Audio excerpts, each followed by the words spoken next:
Hi everyone, welcome to my academy channel. जैसा कि मैंने स्टार्ट किया चैप्टर जिसका नाम है केमिकल कोऑर्डिनेशन एंड इंटीग्रेशन, इसका एक लेक्चर हो चुका है। आज हम लोग दूसरा लेक्चर करने जा रहे हैं। स्टार्ट करेंगे हम लोग पीनियल ग्लैंड से। ठीक है, सबसे छोटा मोटा सा ग्लैंड है हमारी बॉडी का, बहुत ही इंपॉर्टेंट ग्लैंड है क्योंकि इस ग्लैंड की वजह से हमारा सोना उठना, ये सारे जो हमारा बॉडी का जो बोल सकते हैं स्लीपिंग वेक साइकिल है, बॉडी का टेम्परेचर है, ये सारी चीज़ें कौन रेगुलेट करेगा? हमारा छोटा सा ग्लैंड पीनियल ग्लैंड है। ठीक है, इसका हम लोकेशन देखते हैं। पहले पीनियल ग्लैंड है कहाँ? ये देखिए, ह्यूमन का जो ब्रेन है वहाँ पे देखिए हाइपोथैलेमस के जस्ट नीचे। ठीक है, ये कहाँ है? पीनियल ग्लैंड प्रेजेंट है। या फिर हम बोल सकते हैं कि ये जो हाइपोथैलेमस है उसके जस्ट नीचे प्रेजेंट है या पिट्यूटरी ग्लैंड के ऊपर प्रेजेंट है। ठीक है, तो चलिए स्ट्रक्चर यहाँ पे हमने देख लिया है इसका। अब हम लोग चलिए इसके बारे में पढ़ते हैं। जो हमारा पीनियल ग्लैंड है ना, इसका जो ओरिजिन है ये कैसा है? एंडोडर्मल ओरिजिन है। मैं यहाँ पे लिखती हूँ एंडोडर्मल ओरिजिन। ठीक है, ये इनका जो ओरिजिन है एंडोडर्मल ओरिजिन है। इसके अलावा इसको हम बोल सकते हैं ये प्रिकर्सर है किसके? ट्रिप्टोफैन के। Precursor of tryptophan. ठीक है, ये ट्रिप्टोफैन के प्रिकर्सर है। ठीक है, अब देखते हैं इनका लोकेशन एनसीईआरटी में क्या दिया गया है। Pineal gland is located on the dorsal side of the forebrain. ठीक है, जो पीनियल ग्लैंड है ये कहाँ है? डॉर्सल साइड ऑफ फोरब्रेन के पास है।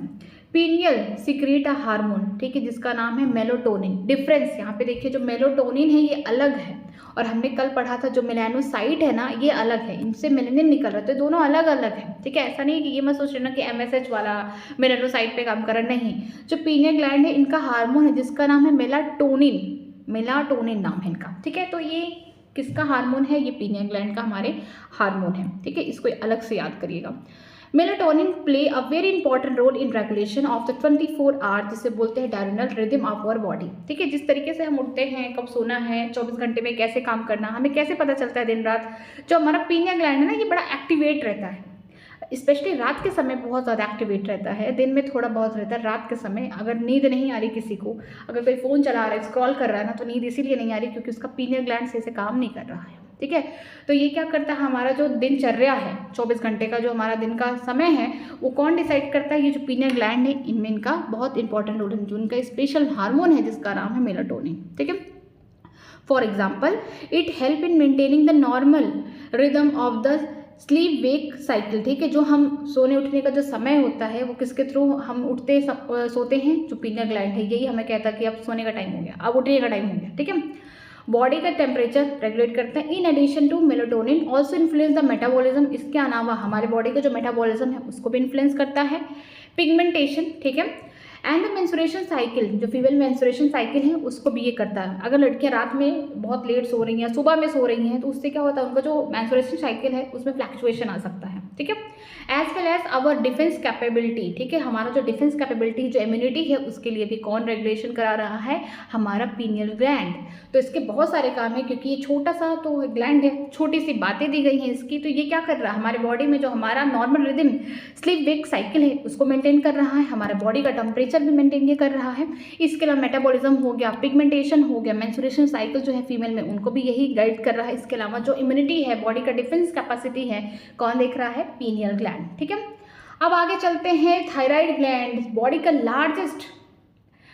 लार्जेस्ट एंडोक्राइन ग्लैंड अगर पूछा जाए तो कौन है? Thyroid gland. तो यहाँ पे मैं लिखती हूँ लार्जेस्ट एंडोक्राइन ग्लैंड बोला जाए। अगर लार्जेस्ट ग्लैंड बोला जाएगा ना तो लीवर है हमारा, अगर एंडोक्राइन ग्लैंड में बोला जाएगा तो कौन है? थायराइड है। मैं लिखती हूँ लार्जेस्ट एंडोक्राइन ग्लैंड, ये लिखना ज़रूरी है। ठीक है, कि एंडोक्राइन ग्लैंड का सबसे बड़ा वाला कौन है? वो है हमारा थायराइड। ठीक है, जो लार्जेस्ट एंडोक्राइन ग्लैंड है वो कौन है? थायराइड। ये भी कैसा है? इसका भी ओरिजिन कैसा है? Endodermal origin. ठीक है, यहाँ पे ओरिजिन में यहाँ लिखती हूँ, ओरिजिन जो है इनका कैसा है? एंडोडर्मल ओरिजिन है। और ये किसके प्रिकर्सर हैं? Precursor of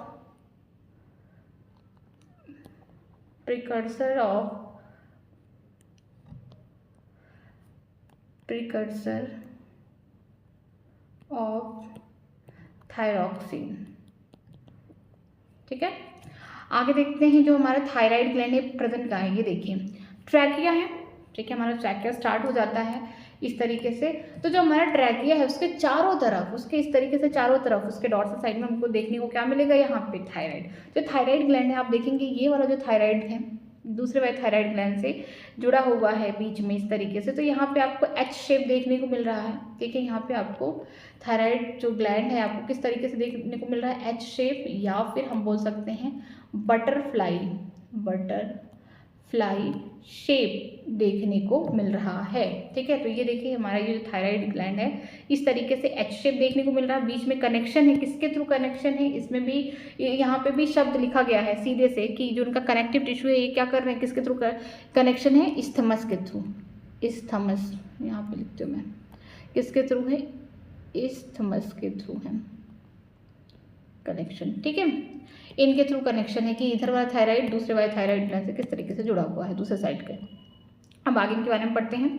thyroid gland is composed of 2 lobe which are located either side of trachea. Trachea के दोनों साइड में प्रेजेंट होते हैं, 2 लोब में होते हैं, ठीक है। अब दोनों लोब कनेक्टेड है, उसके बारे में देखते हैं।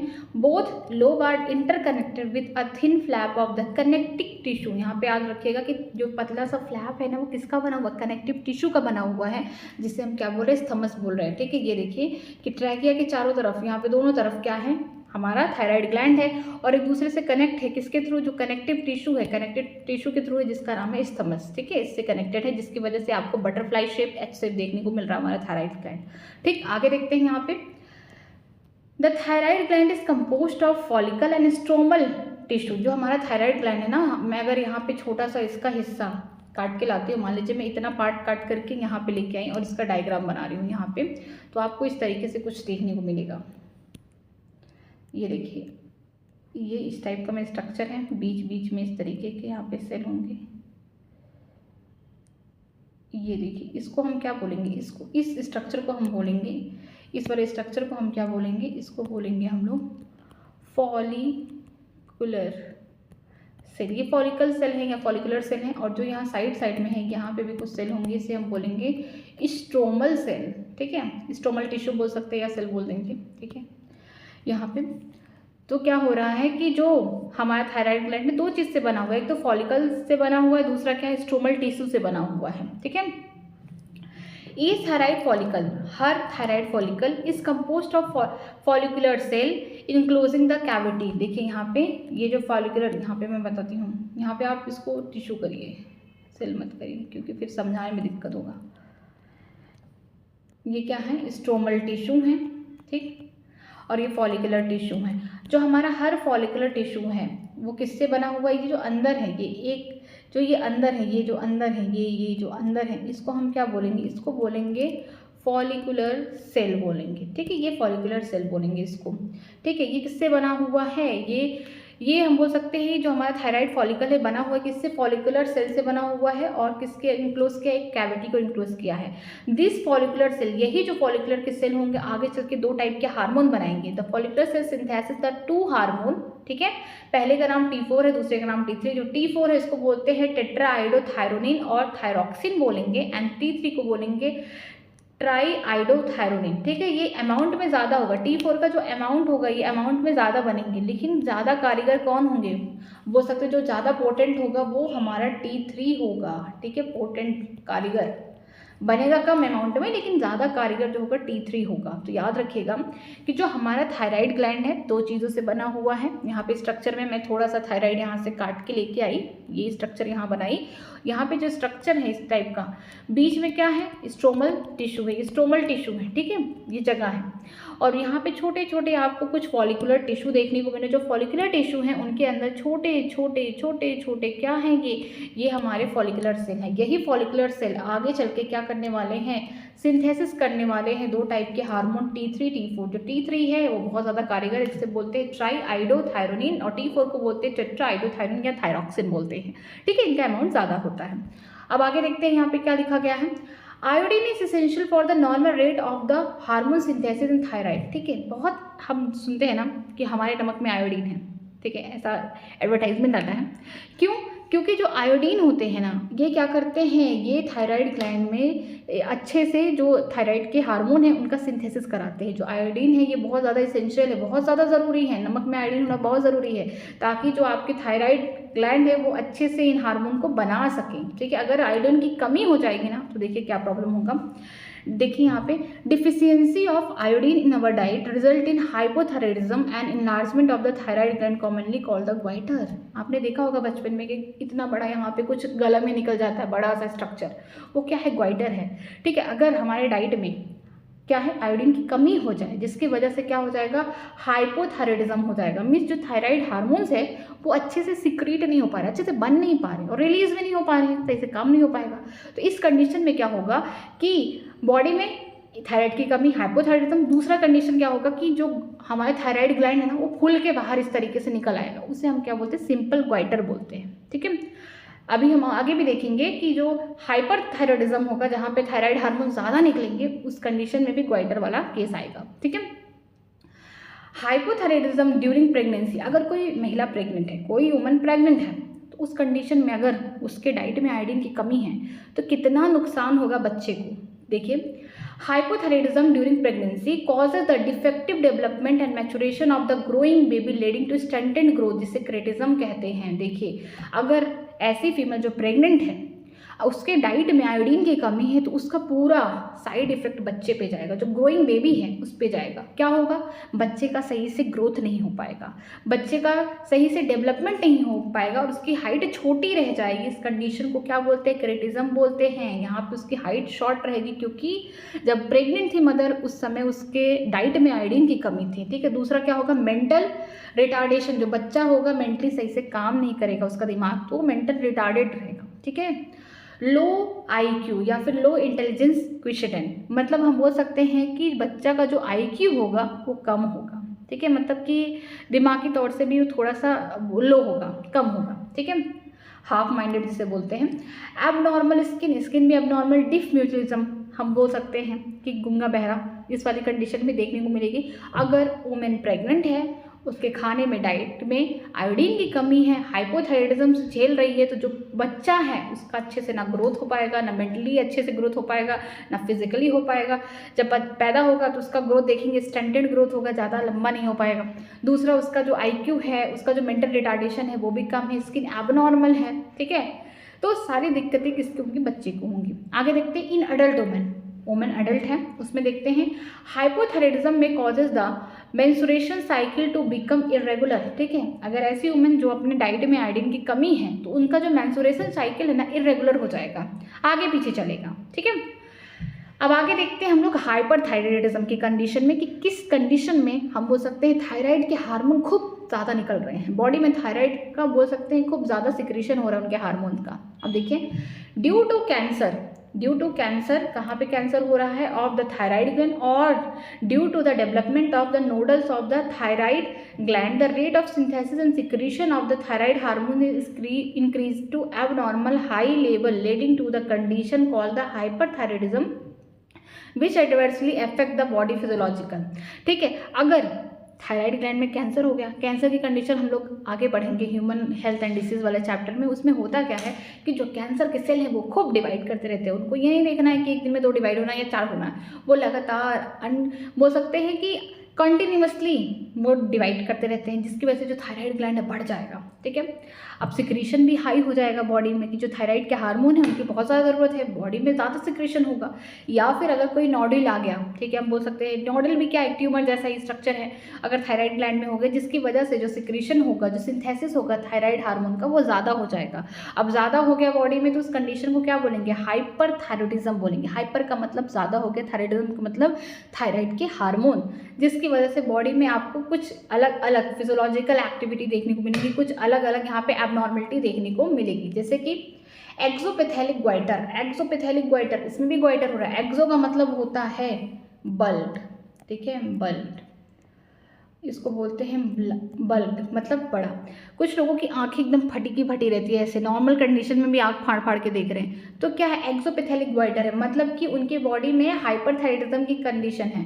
पैथेलिक का मतलब होता है आई, उनकी आंखें जो होती हैं बड़ी बड़ी होती है, बल्ड आई होती हैं, मतलब बाहर निकली हुई होती हैं। ठीक है, इस कंडीशन में क्या होगा, किस कंडीशन में होगा, हाइपरथायराइडिज्म की कंडीशन में होगा कि उनकी बॉडी में ना ये जो थायराइड के हार्मोन है उनका सिंथेसिस सिक्रीशन बड़ा हाई हो रहा है, बहुत ज़्यादा हो रहा है। ठीक है, अब देखिए इसका कुछ कैरेक्टरिस्टिक, एक ग्रेव डिसीज़ है, इसी के बारे में दिया गया है कि जो हमारा हाइपरथायराइडिज्म है एक बीमारी कॉज करता है जिसका नाम है ग्रेव डिसीज़। अब उसके बारे में देखते हैं।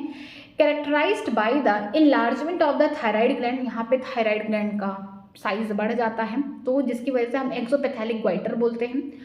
प्रोस्टिट्यूशन ऑफ आई बाल, आँखें ऐसे फटी की फटी रहती है नॉर्मल कंडीशन में भी, ठीक है। इंक्रीज्ड BMR, जिसे बोलते हैं बेसल मेटाबॉलिक रेट, की बॉडी में BMR ज़्यादा है, मीन्स कि बहुत जल्दी जल्दी चीज़ें डाइजेस्ट हो रही हैं। मेरे बॉडी में अगर फैट है तो फैट भी टूट टूट के ग्लूकोज बना रहा है, ठीक है। तो जब BMR रेट हाई हो जाएगा तो इंसान कैसा हो जाएगा, पतला दुबला हो जाएगा, कोई चीज़ स्टोर ही नहीं हो रहा है, सब बॉडी उसको चेंज कर रही है किसके फॉर्म में, ग्लूकोज के फॉर्म में यूटिलाइज करने के लिए। तो क्या होगा, वेट लॉस। इस कंडीशन को बोलते हैं ग्रेव डिसीज़। और ग्रेव डिसीज़ क्या है, एक ऑटो इम्यून डिसीज़ है। ये भी लिखिए कि जो ग्रेव डिसीज़ है क्या है, ऑटो इम्यून डिसीज़ है या डिसऑर्डर बोल सकते हैं, ठीक है। ये डिसीज़ है। इसमें क्या होता है ना कि बॉडी को लगता है कि जो सेल है ना हमारे बॉडी का नहीं है, कहीं और का है, लेकिन वो हमारी ही बॉडी का रहता है। तो उसको ये लगता है कि बाहर से एंटीजन आ गया हमारी बॉडी में तो उसके अगेंस्ट एंटीबॉडी बनाता है, अपने ही सेल को मार डालता है। तो इस कंडीशन को बोलते हैं ऑटोइम्यून डिसीज़। तो जो ग्रेव डिसीज़ है ना, ये क्या है, एक्सोपैथेलिक ग्वाइटर जो है हमारा हाइपोथायराइडिज्म से होता है, जिसकी वजह से यहाँ पे जो थायराइड के ग्लैंड है वो बढ़ जाते हैं, आंखें फटी की फटी रह जाती हैं, BMR रेट हाई हो जाता है और बॉडी का जो वेट है ना वो लॉस हो जाता है, मीन्स कम हो जाता है। तो ये इस कंडीशन को हम क्या कहते हैं, ग्रेव डिसीज़ भी कहते हैं, ठीक है। और ये ऑटोइम्यून डिसऑर्डर है। आगे देखते हैं, जो थायराइड के बारे में हम लोग पढ़ते हैं। जो थायराइड हार्मोन है वो क्या क्या इंपॉर्टेंस उनका रोल है। Thyroid hormone play important role in the regulation of the basal metabolic rate. इनका मेन काम कहाँ है, BMR को रेगुलेट करना बॉडी में। This hormone also support the process of RBC means red blood formation. मतलब कि जो हमारे थायराइड के हार्मोन है वो क्या करते हैं, RBC की फॉर्मेशन कराते हैं। इसका मतलब ये क्या कराते हैं, ये कराते हैं इसको बोलते हैं इथेरोपोएसिस, ठीक है। क्या करते हैं, RBC की फॉर्मेशन कराते हैं, ठीक है। कौन करा रहा है, थायराइड के हार्मोन। मतलब कितने अच्छे हैं ये, ठीक है। आगे देखते हैं, thyroid hormone control the metabolism of the carbohydrate, protein and fat. जो थायराइड के हार्मोन है कंट्रोल करते हैं किसके मेटाबॉलिज्म को, जो कार्बोहाइड्रेट है, प्रोटीन है, फैट, इनके। Maintenance of water and electrolyte balance is also influenced by the thyroid hormone। जो वाटर का मेंटेनेंस है या इलेक्ट्रोलाइट का जो बैलेंस होता है हमारे बॉडी में वो भी कौन देखता है, थायराइड। इसीलिए तो इसे क्या बोला जाता है, लार्जेस्ट इंडोक्राइन ग्लैंड। मतलब सारा कारभार जो हमारे बॉडी में मोस्टली जिनकी रिक्वायरमेंट होती है यही करते हैं, ठीक है। RBC बढ़ा रहे हैं, जो भी BMR है उसको रेगुलेट कर रहे हैं, किस तरीके से यहाँ पे कार्बोहाइड्रेट, प्रोटीन, फैट सबका मेटाबॉलिज्म होने वाला है, किस तरीके से पानी, इलेक्ट्रोलाइट को बैलेंस करके रखना है बॉडी में, कौन कर रहा है, थायराइड के हार्मोन्स कर रहे हैं। Thyroid gland also secrete the protein hormone called the TCT which regulate the blood calcium level, ठीक है। जो थायराइड ग्लैंड, ये थायराइड ग्लैंड का एक हार्मोन है जिसका नाम क्या है, TCT, जिसको बोलते हैं थायरोकैल्सिटोनिन। थायरोकैल्सिटोनिन ये क्या करते हैं, ये ब्लड में कैल्शियम लेवल को मेंटेन करते हैं। मेनली ये क्या करते हैं, ये कैल्शियम का लेवल क्या करते हैं, कम करते हैं ब्लड में, ठीक है। कम करते हैं ब्लड में, ठीक है। ये ब्लड में क्या करते हैं, कैल्शियम के लेवल को कम करने की कोशिश करते हैं जब ज़्यादा हो जाता है उस कंडीशन में। अब देखने जा रहे हैं हम लोग पैराथायराइड ग्लैंड। जो पैराथायराइड ग्लैंड है ये देखिए, हमारा ये थायराइड ग्लैंड था, इस तरीके से ये थायराइड ग्लैंड था, यहाँ पे कनेक्टेड था। तो जो पैराथायराइड ग्लैंड है ना, ये देखिए यहाँ पे ये किस तरीके से कनेक्टेड, डॉर्सल साइड में कनेक्टेड नहीं है, बस एक हमारे एक साइड की जो थायराइड ग्लैंड है वहाँ पे आपको एक पेयर देखने को मिलेंगे, दूसरे साइड के यहाँ पे देखेंगे दूसरा पेयर प्रेजेंट है। तो मतलब ये 2 पेयर होते हैं, ठीक है। कहाँ प्रेजेंट होते हैं, ये थायराइड ग्लैंड के पास। पैराथायराइड ग्लैंड, ठीक है। पैराथायराइड ग्लैंड के बारे में पढ़ते हैं। In human 4 parathyroid gland are present on back side of the thyroid gland, 1 pair each of the 2 lobe of the thyroid gland. बोला गया है कि ह्यूमन में 4 पैराथायराइड ग्लैंड है, मतलब सीधा सीधा क्या है, 2 पेयर है। और ये भी कैसे होते हैं, इसको भी लिख दीजिए, ये भी कैसे है, एंडोडर्मल इन ओरिजिन, ये एंडोडर्मल होंगे, ठीक है। आपने देखा कि किस तरीके से प्रेजेंट है, ये 4 ही होते हैं जो कहाँ प्रेजेंट है, बैक साइड ऑफ द कहाँ, थायराइड ग्लैंड के पीछे प्रेजेंट है एक एक पेयर, मतलब 1 pair each on the 2 lobe. यहाँ पे सीधा कहने का मतलब है कि अब तक आपने देखा कि जो ट्रैकिया पे कौन थे, हमारे थायराइड ग्लैंड थे, आगे किससे जुड़े हुए थे, कनेक्टिव टिश्यू जिसका नाम है स्थमस। ये बोल सकते हैं वेंट्रल साइड पे। मैं यहाँ पे ये भी लिख सकती हूँ कि जो थायराइड ग्लैंड इस तरीके से, इसको हम क्या बोलेंगे, इसको बोलेंगे यहाँ पे वेंट्रल साइड पे है, ठीक है, ये थायराइड ग्लैंड ट्रैकिया के। लेकिन अगर थायराइड ग्लैंड के बारे में बात करते हैं तो ये देखिए, ये वाला जो स्ट्रक्चर है ये थायराइड ग्लैंड का है, तो ये कहाँ प्रेजेंट है, बैक साइड, या फिर हम बोल सकते हैं ये पैराथायराइड ग्लैंड कहाँ प्रेजेंट है, ये dorsal side of thyroid gland, ठीक है, dorsal side of thyroid gland. जो हमारा थायराइड ग्लैंड है उनके डॉर्सल साइड पे क्या प्रेजेंट है, पैराथायराइड ग्लैंड प्रेजेंट है। ओके, अब देखते हैं एक एक पेयर हमारे दोनों लोब में प्रेजेंट थायराइड के, इनके बारे में देखते हैं। The parathyroid gland secrete the peptide hormone called parathyroid hormone, ठीक है, जो पैराथायराइड ग्लैंड है ये सिक्रीट करते हैं peptide hormone, means proteinaceous hormone जिसका नाम है पैराथायराइड हार्मोन। नाम भी ग्लैंड का क्या है, पैराथायराइड, ठीक है। अब हार्मोन भी कैसे निकल रहा है, पैराथायराइड हार्मोन। अभी आपको एक कंडीशन याद आएगी, ऑस्टियोपोरोसिस में आपने पढ़ा था कि किस तरीके से एज धीरे धीरे बढ़ता रहता है फीमेल्स में, स्पेशली फीमेल्स में एस्ट्रोजन का लेवल कम हो जाता है, जिसकी वजह से जो हड्डियां हैं वो बहुत कमज़ोर हो जाती हैं और मोस्टली फ्रैक्चर होने का डर रहता है। लेकिन एक रीज़न ये भी था, जो पैराथायराइड हार्मोन होते हैं ना, ये क्या करते हैं, ये ब्लड में, इनका फंक्शन यही है कि ब्लड में क्या करते हैं, कैल्शियम का लेवल बढ़ाते हैं, और जब इनको कैल्शियम नहीं मिल पाता तो जो हड्डियां हैं उनको गलाना शुरू करते हैं, मीन्स उनके ऊपर जो भी मिनरल है ना उनको क्या करते हैं, डीमिनरलाइज करके ब्लड में लाते हैं। तो ये भी एक रीज़न था ऑस्टियोपोरोसिस में कि जो डेंसिटी है, जो मास है हड्डियों का, वो कम हो रहा है पैराथायराइड हार्मोन की वजह से, क्योंकि ये क्या करते हैं, कैल्शियम के लेवल को ब्लड में बढ़ाते हैं। और अभी हमने देखा कि जो थायराइड का हार्मोन था जिसका नाम क्या है, थायरोकैल्सिटोनिन, ये क्या करता है, ये ब्लड में कैल्शियम का लेवल कम करता है। तभी मैं यहाँ लिख दी, कैल्शियम आयन को कम करते हैं कहाँ पे, ब्लड के अंदर। कौन करता है, थायरोकैल्सिटोनिन। किसका है ये हार्मोन, थायराइड हार्मोन का है। अब पैराथायराइड हार्मोन का नाम क्या, पैराथायराइड ग्लैंड का जो हार्मोन इसका नाम है पैराथायराइड हार्मोन, ठीक है। अब देखते हैं, the secretion of PTH parathyroid hormone is regulated by the circulating the level of calcium ion, ठीक है। इनका भी सिक्रीशन यही काम करता है कि जो कैल्शियम का लेवल है उनको मेंटेन कराना, और ये मोस्टली क्या करते हैं कि ब्लड में कैल्शियम का लेवल बढ़ाते हैं। अगर मान लीजिए मेरे ब्लड में कैल्शियम का लेवल कम है ना, तो जो पैराथायराइड हार्मोन है ना, ये क्या करेंगे, कैल्शियम लेवल को बढ़ाने की कोशिश करेंगे। अगर मेरे ब्लड में कैल्शियम का लेवल हाई है, ऑलरेडी बहुत सारा कैल्शियम मेरे ब्लड में घूम रहा है, तो जो यहाँ पे टीसीटी है, मीन्स थायरोकैल्सिटोनिन, ये क्या करते हैं, ब्लड से कैल्शियम को दूर करते हैं, मीन्स कम करने की कोशिश करते हैं, ठीक है। दोनों अपना अपना काम सही कर रहे हैं, but according to their requirement तब ये काम करेंगे। ब्लड में अगर मेरे कैल्शियम कम है तो कौन आएंगे, पैराथायराइड हार्मोन आएंगे, वो क्या करेंगे, ब्लड में कैल्शियम को लाएंगे। या तो मैं रिसोर्स ले रही हूँ, कोई सप्लीमेंट ले रही हूँ, उसके थ्रू मिल रहा है, या तो खुद क्या करेंगे, खाने से, कहीं किडनी पे काम करके, तो कहीं मेरे हड्डियों को डीमिनरलाइज करके उनके मिनरल्स को निकाल के ब्लड में लाएंगे ताकि कैल्शियम का लेवल मेंटेन करें, ठीक है। और जो हमारा टीसीटी है ये क्या करता है, अगर मेरे बॉडी में ब्लड में, स्पेशली ब्लड में अगर कैल्शियम का लेवल हाई है तो उसको कम करने की कोशिश करेगा। तो चलिए पढ़ते हैं अब किसके बारे में, पैराथायराइड हार्मोन के बारे में। वैसे तो सारी कहानी मैं बता चुकी हूँ, अब चलिए पढ़ते हैं इनके बारे में। जो पैराथायराइड हार्मोन है, ठीक है, जो पैराथायराइड हार्मोन है increases the calcium level in the blood, ये क्या करते हैं, कैल्शियम का लेवल ब्लड में बढ़ाते हैं।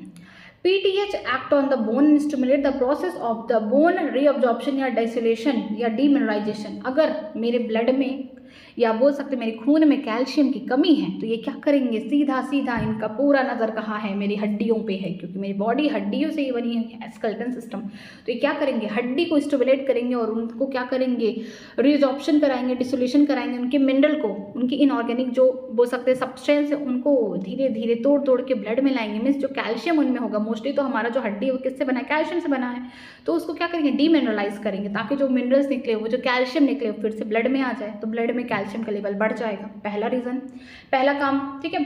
दूसरा, the PTH also stimulate the reabsorption of the calcium by the renal tubule and increase the calcium absorption from the digested food, ठीक है। यहाँ पे दूसरा ये है कि क्या करते हैं कि जो हमारा बोल सकते हैं कि तीसरा वाला जो हमारा रीनल ट्यूब्यूल है, ठीक है, तो उस पर क्या करते हैं, किडनी का जो रीनल ट्यूब्यूल है उस पर क्या करते हैं, रीअब्जॉर्प्शन कराते हैं कैल्शियम का। इसके अलावा जो हमारा हम पढ़े हैं, जो हमारा जेजी सेल है, ठीक है, मैं बात कर रही हूँ किडनी के अंदर, किडनी है ये, ठीक है, इनका जो जेजी सेल था, जो जेजी सेल था, याद करिए, जेजी सेल का बहुत काम है।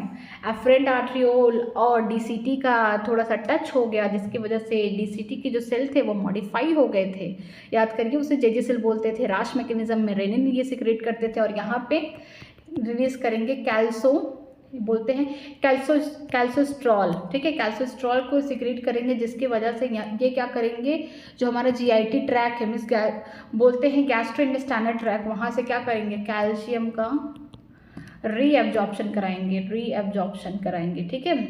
कैल्शियम को रीएब्जॉर्ब कराएंगे। कि कौन कराएंगे, जो यहाँ से निकल रहे हैं जेजी सेल से, किडनी में जेजी सेल है, वहाँ से क्या निकल रहे हैं, कैल्सियोस्ट्रॉल निकल रहे हैं, जो क्या कर रहे हैं, जीआईटी पे एक्ट करें, हमारे एलिमेंट्री कैनाल पे एक्ट करें, जो हमारे खाने में कैल्शियम होगा उसे रीअब्सॉर्ब कराओ, ठीक है। तो यहाँ पे 2-3 जगह हो चुका है। पहला कि हमारे बोन से कैल्शियम को निकाल के ब्लड में डालो। दूसरा, जो हमारे नीरन ट्यूब्यूल है वहाँ पे रीअब्जॉर्प्शन कराओ कैल्शियम का। तीसरा, जो कैल्शियम है हमारे खाने में, डाइजेस्टेड फूड में, उनमें से एब्जॉर्प्शन कराओ, ठीक है। आगे देखते हैं, it is thus clear that PTS में पैराथायराइड हार्मोन इज यहाँ पे बोल सकते हैं हाइपर कैल्सिमिक हार्मोन, ठीक है। अभी आपको क्लियर हो गया कि किस तरीके से ये कैल्शियम का लेवल ब्लड में बढ़ाता है, इसीलिए इसको क्या बोलेंगे, हाइपर कैल्शिमिक हार्मोन बोलेंगे। That it increases the blood calcium level, ठीक है। इसको इसलिए कह रहे हैं क्योंकि ये क्या कर रहा है, ब्लड में कैल्शियम का लेवल बढ़ा रहा है। अलॉन्ग विथ टीसीटी कौन है, हमारा थायराइड का हार्मोन जिसका नाम है thyrocalcitonin. It play a significant role in the calcium balancing in the body. Means TCT क्या करता था, ब्लड में कैल्शियम को कम करता था, लेकिन पीटीएच क्या करेगा, मीन्स पैराथायराइड हार्मोन, वो बढ़ाएगा। तो दोनों क्या है, एक दूसरे के एंटागोनिस्ट हैं। एंटागोनिस्ट का मतलब एक कम कर रहा है तो दूसरा बढ़ा रहा है। लेकिन बॉडी की रिक्वायरमेंट, अगर मेरे बॉडी में, अगर मेरे ब्लड में कैल्शियम बहुत ज़्यादा हो चुका है तो उसको कहीं ना कहीं टीसीटी कंट्रोल करेगा कि इतना नहीं रहना चाहिए। अगर मेरी बॉडी में कैल्शियम की कमी है, मीन्स मेरे जो ब्लड है उनमें कैल्शियम कम है, तो जो पीटीएच उससे नहीं रहा जाएगा, बोलेगा कि मैं तो लाऊंगा कैल्शियम, चाहे जहाँ से, चाहे हड्डी को गला के लाऊं, चाहे जो रीनल ट्यूब्यूल है उनसे कैल्शियम का रीअब्जॉर्प्शन कराऊं, चाहे जो डाइजेस्टेड फूड है उनसे कैल्शियम का एब्जॉर्प्शन कराऊं, मैं किसी भी तरीके से ब्लड का कैल्शियम लेवल बढ़ाऊंगा। तो दोनों एक दूसरे के क्या है, एंटागोनिस्ट, बट हाँ दोनों मिलजुल के क्या काम करते हैं, कैल्शियम के लेवल को बॉडी में मेंटेन करते हैं, ठीक है। आगे देखते हैं, आगे है हमारा थाइमस, छोटा सा ग्लैंड है ये भी। इसका भी ओरिजिन क्या है, हम बोल सकते हैं एंडोडर्मल ओरिजिन, एंडोडर्मल ओरिजिन है, एंडोडर्मल ओरिजिन ये है।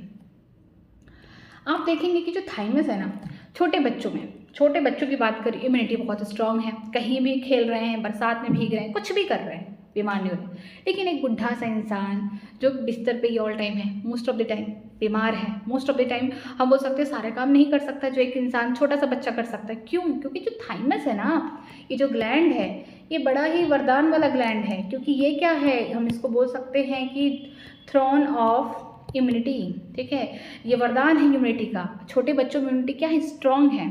छोटे बच्चों में थाइमस बड़ा साइज में होता है। जब धीरे धीरे एज जैसे बढ़ती जाती है, उस समय क्या होता है, थाइमस का ग्लैंड धीरे धीरे छोटा होता जाता है। अब जब छोटा होता जाएगा, एक समय ऐसा आएगा कि बहुत ज़्यादा छोटा हो जाएगा और यहाँ से जो इम्यूनिटी के हार्मोन है बहुत कम निकलेंगे। तो जो बूढ़ा इंसान है उसके अंदर इम्यूनिटी कम है, ठीक है। अब चलिए इनका स्ट्रक्चर जो है इसको मैं बताती हूँ कि प्रेजेंट का एनसीईआरटी में दिया नहीं है तो मुझे बनाना पड़ेगा। मैं यहाँ पे बताती हूँ। ये हमारे छोटे से सपोज करिए लंग्स हैं, ठीक है, ये हमारे लंग्स हैं, ठीक है, समझ गए। अब लंग्स के बीच में इधर ही हमारा लेफ्ट साइड क्या होगा, छोटू सा दिल है, ठीक है। मैं यहाँ पे दिल बनाती हूँ। ये क्या है, हमारा जो वेंट्रल साइड होगा, जो वेंट्रल साइड होगा हमारा हार्ट का, लेफ्ट वेंट्रल साइड, वहाँ से क्या निकलेगा, अरोटा, ठीक है। एक रफ डायग्राम है, आप इसको समझिए, ठीक। लेकिन याद रखिए जो हमारा वेंट्रल साइड है, आगे की साइड, यहाँ पे क्या होगा, स्टर्नम होगा। स्टर्नम को हम क्या बोलते हैं, ब्रेस्ट बोन बोलते हैं। ये क्या हो गया, स्टर्नम, ठीक है, स्टर्नम हो गया।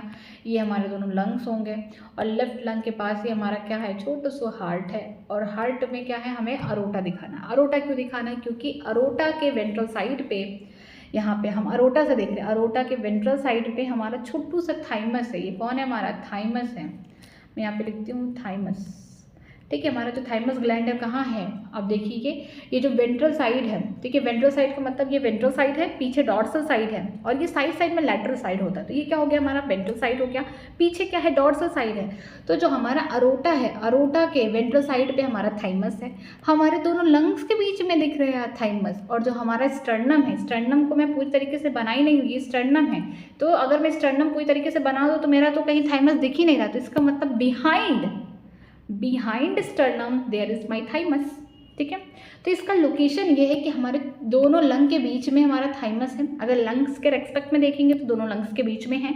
अगर मैं डॉर्सल, अगर हम बात करते हैं किसके थ्रू देखते हैं, अगर हम देखते हैं अरोटा से, ठीक है, जो हमारा अरोटा है ये हमारे पूरे बॉडी में क्या करता है, ऑक्सीजनेटेड ब्लड लेके जाता है उसके वेंट्रल साइड में, याद रखिएगा वेंट्रल साइड में, मेरे मुंह से डॉर्सल निकल गया, वेंट्रल साइड में, ठीक है। ये जो वेंट्रल साइड से, उनके वेंट्रल साइड में हमारा थाइमस है, ठीक है। अगर हम अपने स्टर्नम को पूरी तरीके से बना दूं, मैं अपना स्टर्नम पूरी तरीके से बना दूं, ठीक है, ब्रेस्ट बोन पूरी तरीके से बना दूं, तो मेरा तो थाइमस दिख ही नहीं रहा, तो इसका मतलब स्टर्नम के पीछे है थाइमस, ठीक है, ये लोकेशन है। तो चलिए पढ़ते हैं यहाँ से थाइमस के बारे में। Thymus is a lobular structure, छोटा सा लोबुल जैसे स्ट्रक्चर, छोटे तो होगा क्योंकि धीरे धीरे और ही कम हो जाएगा वो। लोकेटेड बिटवीन द लंग्स, दोनों लंग्स के बीच में है। बिहाइंड स्टर्नम, स्टर्नम है उसके पीछे है, हाँ। On the ventral side of aorta, aorta जो है जो ब्लड को लेके जा रहा है मेरे पूरे बॉडी में, ऑक्सीजनेटेड ब्लड को पंप कर रहा है मेरा हार्ट, तो उसके जस्ट आगे है, मीन्स वेंट्रल साइड पे है, ठीक है। तो याद रखिएगा कि जो हमारा थाइमस ग्लैंड है वो कैसा है, ग्लोबुलर स्ट्रक्चर है, दोनों लंग्स के बीच में है, स्टर्नम के पीछे है, और हमारे जो वेंट्रल साइड है अरोटा के वेंट्रल साइड में है, ठीक। Thymus play a major role in the development of the immune system, जो थाइमस है ये क्या करता है, ये हमारे बॉडी में जो इम्यूनिटी है उसके लिए रिस्पॉन्सिबल है। The gland secrete the peptide, ये जो ग्लैंड है थाइमस ग्लैंड, ये क्या करता है, सिक्रीट करता है पेप्टाइड हार्मोन जिसका नाम है थाइमोसिन, ठीक है। जो थाइमस का हार्मोन है उसका नाम क्या है, थाइमोसिन, ठीक है। Thymosin play a major role in the differentiation of T lymphocyte which provide the cell mediated immunity. देखिए मैं पहले यहाँ से बताती हूँ आपको, दो टाइप के सेल होते हैं इम्यूनिटी के लिए, यहाँ पे मैं लिखती हूँ, अच्छे से हम लोग पढ़ेंगे ह्यूमन हेल्थ एंड डिसीज में। दो टाइप के सेल होते हैं, B cell and T cell, ठीक है। दोनों ही क्या करते हैं, इम्यूनिटी प्रोवाइड करते हैं। जो हमारा बी सेल होता है ना, ये डायरेक्टली रिस्पॉन्सिबल होता है एंटीबॉडी को बनाने में। मैं यहाँ पे लिखती हूँ फॉर्मेशन ऑफ एंटीबॉडी, लेकिन टी सेल ना एंटीबॉडी नहीं बनाता, बट हेल्प करता है किसका, बी सेल का, कि तुम एंटीबॉडी बनाओ, ठीक है।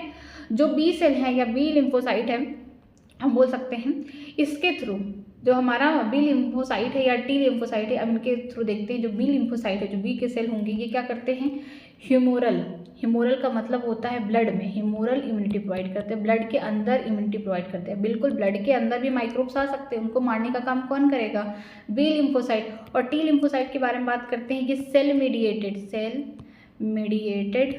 इम्यूनिटी करते हैं, सेल मीडिएटेड इम्यूनिटी प्रोवाइड करते हैं, ठीक है। जो हमारे सेल हैं, मान लीजिए कोई इंसान है, उसके बॉडी में ट्रांसप्लांटेशन हो गया, ठीक है, ग्राफ्टिंग हुई, मतलब उसका हार्ट खराब था या उसकी किडनी खराब थी, तो किसी और इंसान से लिया गया, मान लीजिए उसके घर के इंसानों से लिया गया। तो पहले क्या होता है, कोई भी अगर हम ट्रांसप्लांटेशन कराते हैं तो उस समय आपको ब्लड को मैच कराना है, ब्लड ग्रुप मैच कराना है, टिश्यू मैचिंग कराना है, लेकिन बॉडी कभी ना एक गंदा सा रिएक्शन दे देती कि हमारे बॉडी का नहीं है। तो जो सेल मीडिएटेड इम्यूनिटी है ना, अगर मान लीजिए किसी इंसान का ये सारी चीज़ें मैचिंग नहीं हुई, ब्लड मैचिंग नहीं सही से किया गया, ब्लड कोई और है, टिश्यू मैच नहीं हुआ, और लगा दिया गया हार्ट का ट्रांसप्लांटेशन हो गया, तो उस समय क्या होगा, बॉडी क्या करेगा, एक रिस्पॉन्स शो करेगा कि नहीं ये हमारे बॉडी का नहीं है, इसको निकालो, इसको रिजेक्शन शो करेगा, रिजेक्ट करो, बॉडी उसे रिजेक्ट करना स्टार्ट करती है। ढेर टाइप की आप बोल सकते हैं, ढेर सारी बोल सकते हैं रिएक्शन स्टार्ट कर देती है। तो वो जो इम्यूनिटी होती है सेल मीडिएटेड इम्यूनिटी से बोलते हैं। तो कौन दिखा रहा है, टी लिम्फोसाइट, ठीक है। अब चलिए यहाँ पे पढ़ते हैं, यहाँ पे क्या लिखा गया है। In addition thymosin also promote the, देखिए पहले तो हमने देखा कि जो टी लिम्फोसाइट है वो सेल मीडिएटेड इम्यूनिटी दिखा रहे during transplantation of the organ, ठीक है, ऑर्गन के टाइम जब ट्रांसप्लांटेशन हो रहा है उस समय क्या हो रहा है, जो हमारा सेल मीडिएटेड इम्यूनिटी है वो ही रिस्पॉन्सिबल है कि ग्राफ्टिंग होगी कि नहीं होगी। अगर अच्छे इंसान से मिल गया, मिस जिसकी ब्लड ग्रुपिंग मिल रही है, टिश्यू मैचिंग हो रही है, तब तो कुछ नहीं होगा, बॉडी में कोई रिएक्शन। लेकिन अगर लगा कि हमारे ब्लड का नहीं है, हमारा टिश्यू नहीं मैच कर रहा उससे, तो सेल मीडिएटेड इम्यूनिटी उसे फॉरन रिजेक्ट कर देगी, ग्राफ्टिंग रिजेक्ट करो, इसे निकालो, ठीक है। अब इसके अलावा हम लोग देखते हैं कि जो थाइमोसिन है वो क्या करेगा, प्रोडक्शन कराएगा एंटीबॉडीज का।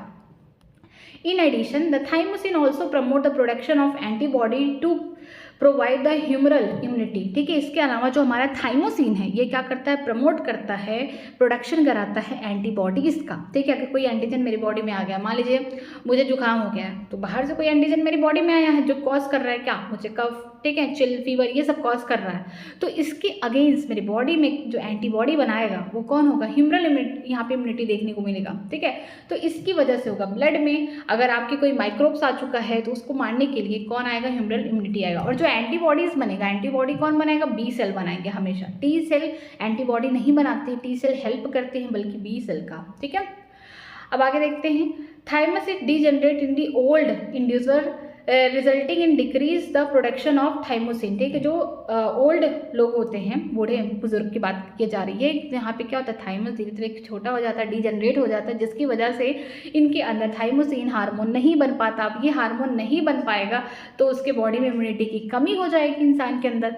As a result the immune response of the old person become weak, जिसका कारण, जिसकी वजह से जब ये थाइमोसिन नहीं बन पाएगा उसके कारण क्या होगा, जो ओल्ड इंसान है उसकी इम्यूनिटी बहुत कम हो जाएगी, वीक हो जाएगी। ठीक है, आज हम लोग यहीं तक पढ़ेंगे। चलिए मैं एक बार रिवाइज करा दूँ, बाकी मैं कल स्टार्ट करूँगी, क्योंकि एड्रिनल ग्लैंड बहुत इंपॉर्टेंट है। एड्रिनल हो गया, पैनक्रियाज हो गया, ये बहुत ज़्यादा इंपॉर्टेंट दोनों ही। ठीक है, क्वेश्चन आते हैं। चलिए यहाँ से स्टार्ट करते हैं पीनियल ग्लैंड से। हमारा जो पीनियल ग्लैंड है, स्ट्रक्चर में भी हमने देखा कि छोटू सा ग्लैंड हमारा पीनियल ग्लैंड है, कि ये देखिए ये छोटू सा ग्लैंड है, यहाँ पे प्रेजेंट है। ठीक है, यहाँ पे देखिए हाइपोथैलेमस के जस्ट नीचे हमारा छोटा सा पीनियल ग्लैंड अटैचली प्रेजेंट है। अब देखिए पीनियल ग्लैंड जितना ही छोटा है, लेकिन उससे ज़्यादा हम बोल सकते हैं वो क्या करता है, हमारे बॉडी में जो मेन काम है उसको रेगुलेट करता है। जो पीनियल ग्लैंड होते हैं इंडोडर्मल ओरिजिन है, ठीक है, इनका प्रिकर्सर ऑफ ट्रिप्टोफैन है। इसके अलावा हम बात करते हैं कहाँ प्रेजेंट है, डॉर्सल साइड ऑफ फोरब्रेन, जो हमारा डॉर्सल साइड है, पीछे के हिस्सा है जो फोरब्रेन का, वहाँ प्रेजेंट होते हैं। जो पीनियल ग्लैंड होते हैं सिक्रीट करते हैं प्रोटीन या पेप्टाइड हार्मोन, जिसका नाम है मेलाटोनिन। यहाँ पे कंफ्यूज मत होना, यहाँ पे देखो मेलानोसाइट के यहाँ पे सेल है वो मेलानिन, जो पिगमेंटेशन करे, बालों का कलर, स्किन का कलर, ये कौन करेगा, मेलानोसाइट। लेकिन यहाँ पे देखिए जो यहाँ पे मेलाटोनिन है ना, ये पीनियल ग्लैंड का हार्मोन है। ठीक है, ये क्या करता है, इंपॉर्टेंट रोल है, जैसे कि 24 आवर जो डायरोनल रिदम है हमारे बॉडी का, उसको जगाने का काम करता है। हमारे बॉडी में जो नॉर्मल रिदम है, सोने का समय कब है, उठने का समय कब है, हम ये बोल सकते हैं कि जो पीनियल ग्लैंड है ना, ये एक्टिवेट रात के समय होता है। ठीक है, उसको पता है कि रात हो गई है, इंसान को सोना है। अब दिन हुआ तो उस समय पीनियल ग्लैंड कम सिक्रीट होगा, मतलब कम ही अपने हार्मोन्स को सिक्रीट करेगा। ठीक है, हमको जगना है तो हम बोल सकते हैं स्पेशली हमें सोने में हेल्प करता है ये। ठीक है, अब बात करते हैं बॉडी टेम्परेचर को मेंटेन करता है। इसके अलावा मेलाटोनिन का और भी आपको इन्फ्लुएंस देखने को मिलेगा कि जो मेटाबॉलिज्म है, पिगमेंटेशन, स्किन का पिगमेंटेशन, मेंस्ट्रुएशन की साइकिल, इसके अलावा जो डिफेंस की कैपेसिटी है, इम्यूनिटी की जो कैपेसिटी है, इसके हाथ में है। ठीक है, थायराइड ग्लैंड के बारे में बात करते हैं। जो हमारा थायराइड ग्लैंड है ये क्या है, प्रिकर्सर है थायरॉक्सिन का। ठीक, इसके अलावा ये भी क्या है, एंडोडर्मल ओरिजिन में है। लार्जेस्ट इंडोक्राइन ग्लैंड का अगर नाम जब भी लिया जाए तो थायराइड ग्लैंड, अगर लार्जेस्ट ग्लैंड बोला जाए तो हमारा बोल सकते हैं लार्जेस्ट ग्लैंड अगर ऑर्गन में बोला जाए तो हमारा वो लीवर है। ठीक है, आगे यहाँ पे देखते हैं थायराइड ग्लैंड जो होते हैं कंपोस्ट होते हैं दो लोब से, जो कि लोकेटेड होते हैं ट्रैकिया। ट्रैकिया क्या है, हमारा विंड पाइप है। ट्रैकिया हम पढ़ते आ रहे हैं वो क्या है, हमारा विंड पाइप है। ये विंड पाइप है, इसके चारों तरफ, इधर दोनों साइड, मतलब यहाँ पे चारों तरफ नहीं दोनों साइड हम देखेंगे कि कोई यहाँ पे चिपका सा है, वो कौन है भाई, थायराइड है। अब थायराइड आगे की साइड हम बोल सकते हैं जो वेंट्रल साइड में अगर देखेंगे, वेंट्रल साइड यहाँ पे लिखवाने का मतलब यही है कि फिर आपको पैराथायराइड में डिफरेंस देखने को मिल जाएगा। ठीक है, तो जो थायराइड है इधर, ये देखिए थायराइड इधर है, ये थायराइड इधर है। ठीक है, ट्रैकिया के चारों तरफ, दोनों तरफ, सॉरी चारों तरफ नहीं दोनों तरफ। ठीक है, तो यहाँ भी आपको देखने को मिलेगा कि इस तरीके से ये देखिए आगे जुड़े हुए हैं, किसकी मदद से, कनेक्टिव टिश्यू जिसका नाम है स्थमस। ठीक है, जो दोनों साइड के थायराइड हैं ये एक दूसरे से कनेक्टेड है कनेक्टिव टिश्यू से जिसका नाम है स्थमस। और ये देखिए आपको एच शेप देखने को मिल रहा है या बटरफ्लाई शेप देखने को मिल रहा है, और वेंट्रली कनेक्टेड है। ये जो कनेक्शन है स्थमस का, ये वेंट्रली कनेक्टेड है। ठीक है, ट्रैकिया के दोनों साइड प्रेजेंट है यहाँ पे। तो लिखा गया है कि जो दोनों लोब है एक दूसरे से जुड़े हुए, एक थिन पतली सी फ्लैप है कनेक्टिव टिश्यू की बनी हुई, इसे स्थमस बोलते हैं। अब मैं यहाँ पे क्या कर रही हूँ, थायराइड का ये थोड़ा सा हिस्सा काट के लाके यहाँ बना के दिखा रही हूँ कि जो थायराइड ग्लैंड है हमारे ये इस तरीके के हैं। ठीक है, बीच में ढेर सारे जो खाली खाली जगह है वहाँ पे स्ट्रोमल टिश्यू प्रेजेंट है और यहाँ पे फॉलिकुलर टिश्यू प्रेजेंट है। ये देखिए फॉलिकुलर टिश्यू, फॉलिकुलर टिश्यू के पास क्या होते हैं, फॉलिकुलर सेल होते हैं। अब यही फॉलिकुलर सेल क्या करते हैं, थायराइड के हार्मोन्स को बनाते हैं। ठीक है, तो यहाँ पे बोला गया है जो थायराइड के ग्लैंड हैं ये दो चीज़ों से बने हैं, एक तो स्ट्रोमल टिश्यू से, दूसरा फॉलिकुलर टिश्यू से बने हुए हैं। जो हमारा थायराइड के फॉलिकल होते हैं वो छोटे छोटे फॉलिकुलर सेल से बने होते हैं जो इनक्लोज करते हैं कैविटी। अब इसी कैविटी में इनका सिक्रेशन होगा। ये जो कैविटी देख रहे हैं ना, ये जो खाली जगह है ना, ये जो मैं यहाँ पे बनाती हूँ, ये तो सेल हो गया, ये देखिए ये कौन है, फॉलिकुलर सेल है। इनका जो सिक्रीशन होगा कहाँ होगा, यहाँ सिक्रीशन होगा।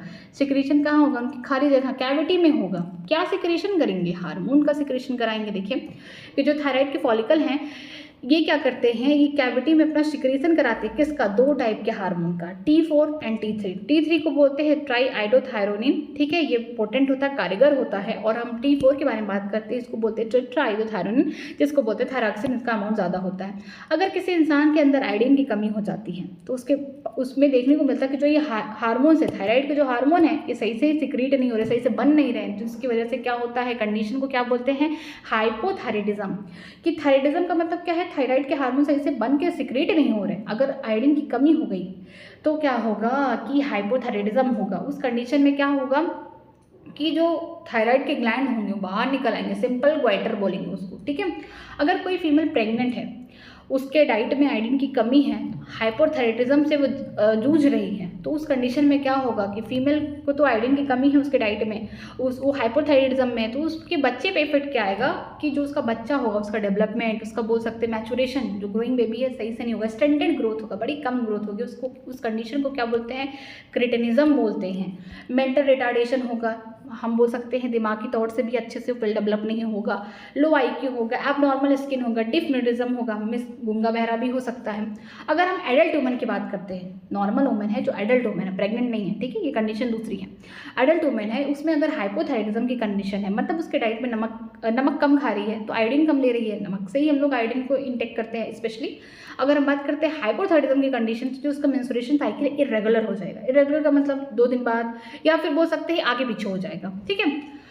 ड्यू टू द कैंसर, अब ये कंडीशन दूसरी आ रही है, हाइपरथायराइडिज्म की कंडीशन आ रही है। अगर कैंसर हो जा रहा है थायराइड ग्लैंड में, हम जानते हैं जो हमारा थायराइड ग्लैंड है, अगर उसके सेल रैपिडली डिवाइड कर रहे हैं, कैंसर में क्या होता है, कैंसर सेल में क्या होता है, वो तो हमेशा डिवाइड करते रहते हैं, अपनी जनसंख्या बढ़ाते रहते हैं। तो उसमें क्या होगा, कैंसर हो गया थायराइड के ग्लैंड में, या फिर नोड्यूल वगैरह बन रहे हैं, ट्यूमर जैसा स्ट्रक्चर कुछ बन रहा है थायराइड ग्लैंड में, तो क्या होगा, थायराइड को लगेगा कि स्टिमुलेट, मुझे कोई स्टिमुलेट कर रहा है कि मेरा सिक्रीशन ज़्यादा करना है, मीन्स जो थायराइड के हार्मोन होंगे वो ज़्यादा सिक्रीट होंगे, अब ज़्यादा सिक्रीट होंगे तो ज़्यादा बनेंगे, बनना भी तो पड़ेगा ना।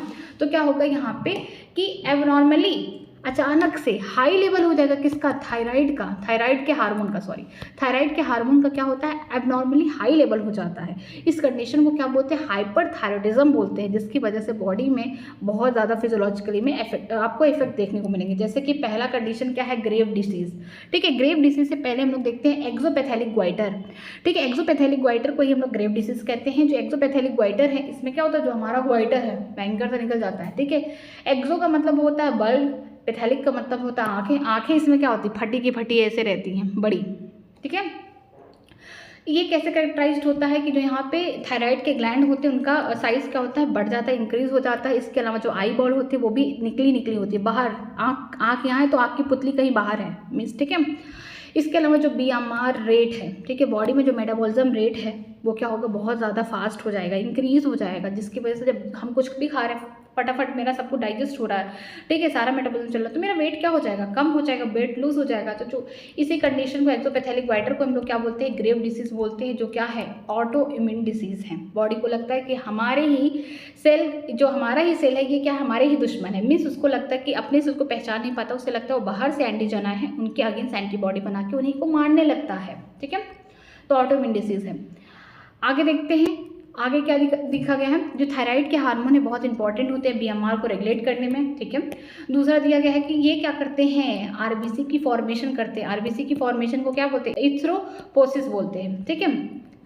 इसके अलावा थायराइड के जो हार्मोन है मेटाबॉलिज्म को कंट्रोल करते हैं, कार्बोहाइड्रेट, प्रोटीन, फैट के, और साथ में बॉडी में जो वाटर है, आयन है, उनका बैलेंस भी कौन कराता है, थायराइड के हार्मोन। मतलब कितना सारा काम कर रहे हैं, ठीक है। जो थायराइड के ग्लैंड है वो एक दूसरा प्रोटीनियस हार्मोन निकालता है जिसका नाम है TCT, जिसका नाम है थायरोकैल्सिटोनिन। ये क्या करता है, ब्लड में कैल्शियम लेवल को मेंटेन करता है। अगर ब्लड में कैल्शियम ज़्यादा है तो उसको क्या करता है, कम कर देता है। पैराथायराइड ग्लैंड के बारे में पढ़ते हैं। जो पैराथायराइड ग्लैंड होता है, अगर हम देखते हैं किसको, हम अपने ट्रैकिया को देख रहे हैं, ये क्या है, ट्रैकिया, ठीक है। हम अगर ट्रैकिया को देख रहे हैं तो उसके दोनों साइड में क्या है, हमारा थायराइड ग्लैंड है। तो अगर हम बोल सकते हैं डॉर्सल साइड में देखेंगे, डॉर्सल साइड में देखेंगे तो ट्रैकिया के अगर हम डॉर्सल साइड में देखेंगे जो थायराइड ग्लैंड है उनके ऊपर एक एक पेयर कौन प्रेजेंट है, पैराथायराइड। तो यहाँ पे जो डॉर्सल साइड है किसके, थायराइड ग्लैंड के, वहाँ पे 1 पेयर दोनों साइड में क्या प्रेजेंट है, पैराथायराइड ग्लैंड। ह्यूमन में क्या है, 4 पैराथायराइड ग्लैंड है, मतलब कि 2 पेयर पैराथायराइड ग्लैंड है। ये भी कैसे होते हैं, इंडोडर्मल ओरिजिन होते हैं। कहाँ प्रेजेंट होते हैं, बैक साइड ऑफ द बोल सकते हैं यहाँ पे थायराइड ग्लैंड पे, ठीक है, एक एक पेयर होते हैं दोनों लोब पे। इसके अलावा हम देखते हैं जो पैराथायराइड ग्लैंड होता है ये सिक्रेट करता है पेप्टाइड हार्मोन जिसका नाम है PTH, पैराथायराइड हार्मोन। जो इनका नाम है ग्लैंड का वही हार्मोन का भी नाम है। जो PTH होता है ये भी क्या करता है, सर्कुलेट कराता है कैल्शियम आयन का लेवल, कहाँ पे, ब्लड में।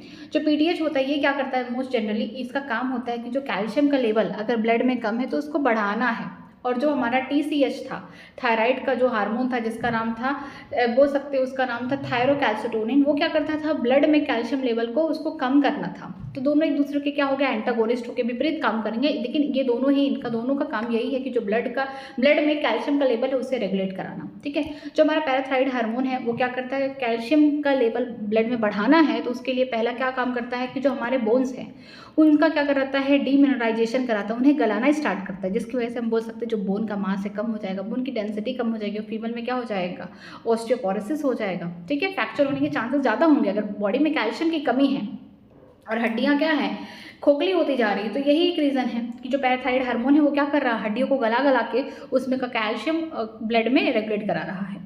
आपने सुना भी होगा कि किसी का पैर दर्द हो रहा है, हड्डी में दर्द हो रहा है तो डॉक्टर क्या देते हैं, कैल्शियम का टैबलेट देते हैं। क्यों देते हैं, क्योंकि इसलिए देते हैं अगर ऐसा कुछ हो रहा है कि अगर हड्डियों में पेन है या फिर हड्डियाँ लग रही है थोड़ी सी उनकी डेंसिटी कम, तो ऐसा इसलिए देते हैं क्योंकि कहीं ना कहीं ब्लड में कैल्शियम का लेवल कम होगा, जिसकी वजह से जो हमारा पैराथायराइड हार्मोन है वो किस पे काम कर रहा होगा, हमारे बोन्स पे, बोन्स को गला गला के उनमें से कैल्शियम निकाला जिसकी वजह से वो पेन होता है, ठीक है।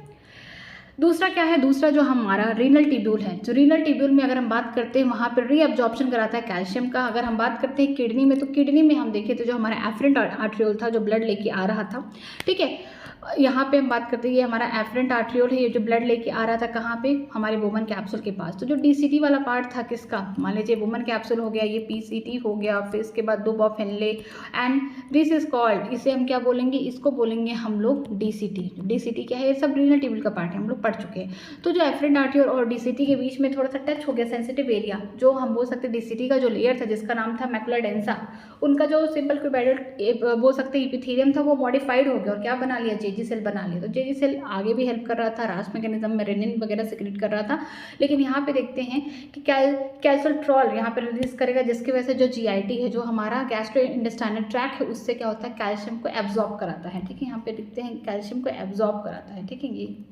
एब्जॉर्प्शन कराता है कैल्शियम का, यहाँ पे एब्जॉर्ब लिखिए, ठीक है, ये एब्जॉर्प्शन कराता है कैल्शियम का।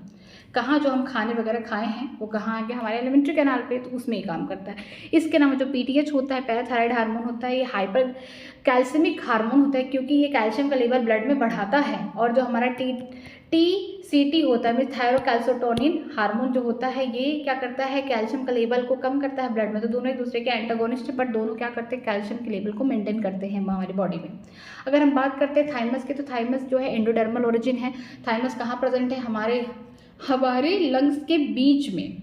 कौन है, थाइमस, हमारे जो बोल सकते हैं स्टर्नम है, जो डिस्ट बोन है, उसके पीछे हमारा जो अरोटा है उसके वेंट्रल साइड में कौन प्रेजेंट है, हमारा थाइमस। तो यहाँ पे इसकी लोकेशन दिया गया है कि जो थाइमस होते हैं, लॉबुलर स्ट्रक्चर होता है लॉबल जैसा, वो हमारे दोनों लंग्स के बीच में है, हमारे स्टर्नम के पीछे है, ठीक है, स्टर्नम हमारा आगे आ जाएगा उसके पीछे, और हमारा जो डॉर्सल साइड का जो अरोटा है, अरोटा जो क्या करता है, ऑक्सीजन ब्लड पूरी बॉडी को सप्लाई कर रहा है, उसके आगे है। तो ये इसकी लोकेशन हो गई थाइमस की। थाइमस जो होते हैं मेजरली हेल्प करते हैं इम्यून सिस्टम को रेगुलेट करने में। इनसे क्या होता है, पेप्टाइड हार्मोन निकलते हैं जिसका नाम है, जो हार्मोन है थाइमस से निकलता है उसको बोलते हैं थाइमोसिन, ठीक है। जो थाइमोसिन होता है ये प्ले करता है मेजर रोल किसमें, differentiation of T lymphocyte. T lymphocyte को क्या करता है, डिफरेंशिएशन कराता है। जब T लिम्फोसाइट वगैरह बन जाता है थाइमस से, ये फॉर्मेशन भी करता है, यहाँ पे हम बोल सकते हैं टी लिम्फोसाइट, और यहाँ पे डिफ्रेंशिएशन भी कराएगा टी लिम्फोसाइट का, ठीक है। हम लोग इसको अच्छे से पढ़ेंगे ह्यूमन हेल्थ एंड डिसीज़ में। इसके अलावा ये क्या प्रोवाइड करता है, सेल मीडिएटेड इम्यूनिटी प्रोवाइड करता है। अगर ग्राफ्टिंग हो गई है, बाहर से लग गया है, कोई भी ट्रांसप्लांट हो चुका है किसी भी ऑर्गन का, किडनी हो गया या फिर हार्ट हो गया, तो बॉडी में अगर रिजेक्शन हो रहा है, मीन्स वो हमारे ब्लड ग्रुप का या फिर हमारे टिश्यू मैच नहीं कर रहा, उस कंडीशन में क्या होता है, CMI सेल मीडिएटेड इम्यूनिटी उस ट्रांसप्लांटेशन को, उस ग्राफ्टिंग को रिजेक्ट करता है, ठीक है। इसके अलावा जो थाइमोसिन होता है ये प्रमोट करता है एंटीबॉडीज़ को बनाना। कहाँ पर, ह्यूमन इम्यूनिटी में हम देखें कि 2 टाइप के सेल होते हैं, बी सेल, टी सेल। जो बी सेल होते हैं वो एंटीबॉडीज़ को बनाते हैं, लेकिन टी सेल जो होते हैं उसको हेल्प करते हैं, बी सेल को खुद एंटीबॉडी नहीं बनाते, बल्कि सेल मीडिएटेड इम्यूनिटी को प्रोवाइड करते हैं जो सेल के अंदर होता है। लेकिन अगर हमारे ब्लड में कोई भी माइक्रोब या कोई भी एंटोजन आ गया है, ठीक है, जो हमारे बॉडी को हार्म पहुँचा रहा है, तो उसको मारने के लिए जो हमारा ह्यूमरल इम्यूनिटी होता है वो सपोर्ट करता है, ठीक है। इसके अलावा हम लोग देखते हैं कि जो थाइमस होता है छोटे बच्चों में ज़्यादा अच्छे से डेवलप होता है, मतलब पूरी तरीके से होता है। धीरे धीरे ओल्ड एज में जो लोग होते हैं उनमें क्या होता है, थाइमस डिजनरेट होता चला जाता है, जिसकी वजह से जब थाइमस ही नहीं रहेगा तो जो प्रोडक्शन होगा उसके हार्मोन का, थाइमोसिन का, वो भी कम हो जाएगा। इसी कारण क्या होता है कि जो ओल्ड पर्सन होते हैं, जो ओल्ड लोग होते हैं, उनमें इम्यून का रिस्पॉन्स बहुत ही स्लो होता है, या फिर बोल सकते हैं बहुत ही कम होता है, क्योंकि थाइमस क्या हो गया, डिजनरेट हो गया। जब थाइमस डिजनरेट हो गया तो जो उसके हार्मोन होंगे थाइमोसिन, वो भी सही से नहीं निकलेंगे, ठीक है। आज हम लोग यहीं तक पढ़ेंगे, कल स्टार्ट करेंगे एड्रिनल ग्लैंड। अगर आपको कहीं पे भी किसी लाइन में डाउट है तो मुझसे आप पूछ सकते हैं कमेंट सेक्शन में, और बाकी जितने भी यहाँ पे फंक्शंस दिए गए हैं इसको लिख लिख के याद कर डालिए, क्योंकि एनसीईआरटी में इस चैप्टर से आपको बस एनसीईआरटी की लाइन, जो भी इनके फंक्शन दिए गए हैं, किस हार्मोन, कहाँ से हार्मोन निकल रहा है, ये पेप्टाइड हार्मोन है, स्टेरॉयडल हार्मोन है, ग्लैंड कौन सा है, सारी चीज़ें, एनसीईआरटी का हर एक लाइन इंपॉर्टेंट है इस चैप्टर का। तो आप चैप्टर से ही पढ़िए, कोई आउट ऑफ एनसीईआरटी पढ़ने की जरूरत नहीं। इस चैप्टर से आप जो जो लिखा गया है आप इसके फंक्शन को ज़रूर याद करके रखिए, ठीक है। कल हम लोग इसे स्टार्ट करेंगे। आज की क्लास यहीं तक। Thank you very much.